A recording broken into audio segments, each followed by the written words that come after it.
கர்ப்பரக்ஷகாம்பிகை ஐயம்பேட்டை புகைவண்டி நிலையத்திலிருந்து தென்கிழக்கே 6.5 கிலோமீட்டர் தூரத்திலும், பாபநாசம் புகைவண்டி நிலையத்திலிருந்து தெற்கே 6.5 கிலோமீட்டர் தூரத்திலும் உள்ளது திருக்கருக்காவூர்.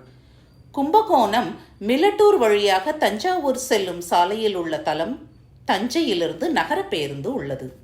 இறைவன் முல்லைவனநாதர், இறைவி கர்ப்பரக்ஷகாம்பிகை. பரந்து விரிந்த இந்த உலகத்தில் பலவிதமான செல்வங்களை பெறுவதற்காக மக்கள் உள்ளம் தாகத்தால் தெய்வ திருப்பாதத்தை சரணடைகின்றது.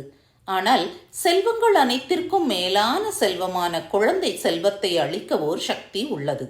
வாழ்க்கையில் நிறைந்த மகிழ்ச்சியையும் நீடித்த உற்சாகத்தையும் நிமிர்ந்து நடைபோடுகின்ற ஆற்றலையும் வழங்குகின்ற அதி அற்புதமான குழந்தை செல்வத்தை தருபவளே அந்த சக்தி.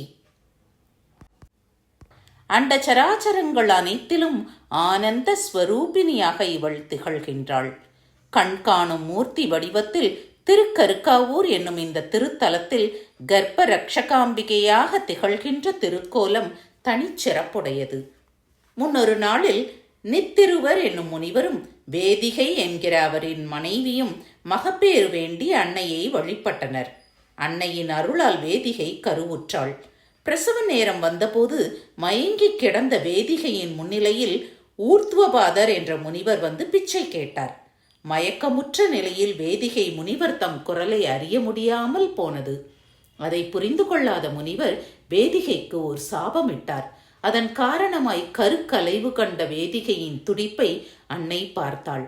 மனம் இறங்கி அந்த நேரத்தில் கர்ப்ப ரக்ஷகியாக முன்வந்து கலைந்த கருவை மீண்டும் உருவாகச் செய்து குழந்தை வளரும் வரை கருவை காத்து அந்த குழந்தை செல்வத்தை அந்த மாதரசிக்கு வழங்கிய அம்பிகை இங்கேதான் குடிகொண்டு இருக்கிறாள்.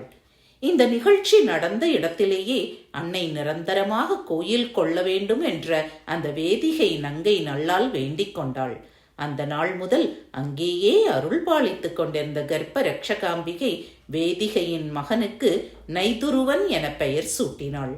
காமதேனுவை அனுப்பி அந்த சிசுவுக்கு பால் புகட்டினாள். மேலும் அங்கே பால் போன்ற குளம் ஒன்று உருவாக்கப்பட்டது. அந்த பால் குளம் இன்றும் ஆலயத்தின் முன்புறத்தில் வீரகுண்டம் என்ற பெயரில் வழங்குகின்றது. திருமணமாகி பல்லாண்டுகள் ஆகியும் குழந்தை செல்வம் இல்லையே என்று ஏங்குகின்றவர்கள் இந்த கோயிலுக்கு வருதல் வேண்டும். சன்னதியில் நெய்யால் மெழுகி கோலமிட வேண்டும். உள்ளம் கசிந்து நெஞ்சுருகி அம்மனை வழிபட்டால் மக்கட்பேறு இல்லாதவர்களுக்கு இவ்வம்பிகை குழந்தை செல்வம் வழங்குகின்றாள்.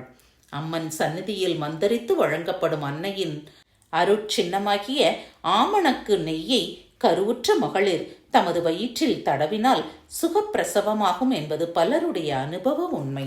அத்தகைய மகப்பேற்றினை அளிப்பதுடன் அந்த செல்வத்தை காத்து தாயையும் சேயையும் அவர்களின் குடும்பத்தையும் இடையறாமல் ரட்சிக்கின்ற கருணை வடிவமாக இன்றும் என்றும் எப்போதும் நிறையருள் புரிகின்ற பராசக்தி பாதத்தை நாமும் வணங்குவோம்.